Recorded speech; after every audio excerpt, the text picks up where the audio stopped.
Totoo ba, Floyd Mayweather? Dahil lang dyan, sa kanyang nail polish ay ayaw mo na magpa-picture kasama ng iyong fan? Bakit ganun? Anong mayroon? Nako mga kaabante, ito nga trending ngayon si Floyd Mayweather Jr. dahil sa isang video kung saan maririnig na hindi daw siya nakikipag-picture kasama ang fan na merong nail polish. Lalaki yun mga kaabante ah. Tingnan niyo tong video na to.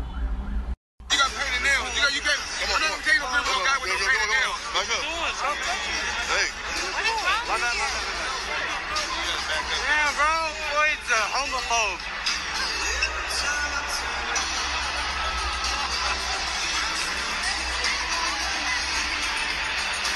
You guys saw that first, bro. Floyd doesn't want to take a photo of me because my nails are painted.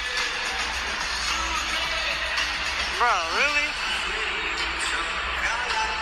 I didn't mean to rush him like that.